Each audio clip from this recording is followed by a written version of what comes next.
very good morning, dear children. Today we'll be doing capital letters and punctuation marks. Lesson number 23. So starting with capital letters. We use capital letters for nouns, months, days of the week, and at the beginning of the sentence.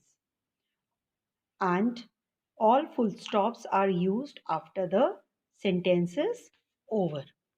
So now coming to when do we use capital letters? Always use capital letters in the beginning of a sentence. Like when we are talking, we are going to mall this afternoon. So we have to start the sentence with the capital letter W. My dog is my best friend. So that means we are starting the sentence with a capital letter. The letter is my, M. Like Mr. Vance is the best teacher in the world. Mr. M capital letter and Vance V capital because it's a name, it's a proper noun.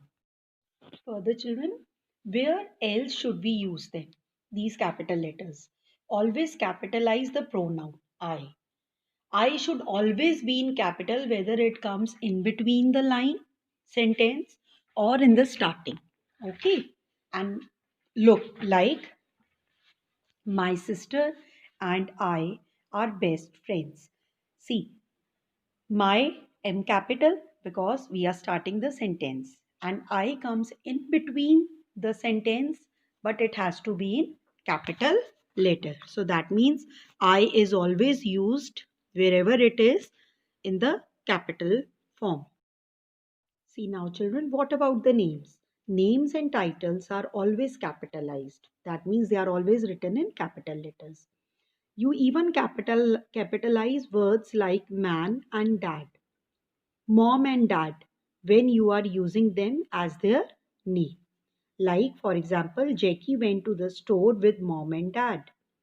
Auntie Kathy and Uncle Bill are coming for supper. See, the names are always capitalized, they are written in capital letter.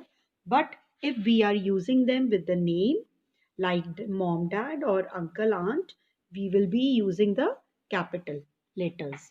And same way with the word doctor also, we use capital D. Now, children, talking about when to use a question mark.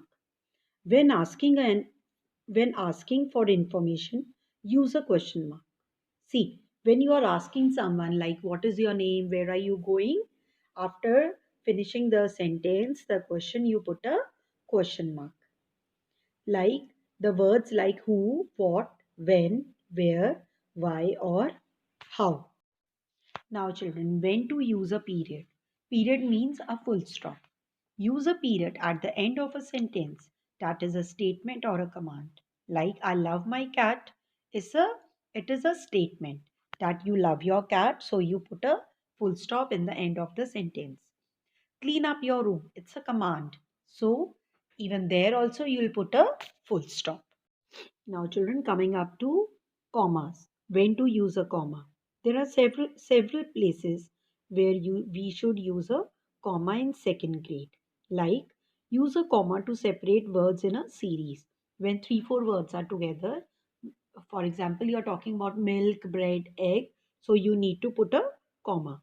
Use a comma to separate a city or a state. When you are talking about two cities or two states, there also you have to use a comma. Use a comma to separate the day and year in a date. When you are writing the date, you must have seen we put a comma to separate the date and the day. Use a comma after greeting and closing in a friendly letter. Children, when further you will start writing the letter writing and all, there also you will see you put commas there where the sentence is in between.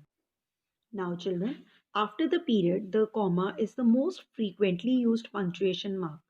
Commas usually indicate that there is a brief pause in the sentence.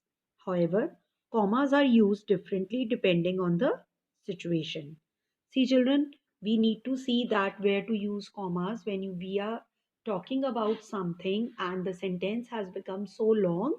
So to take a pause, you need to put a comma.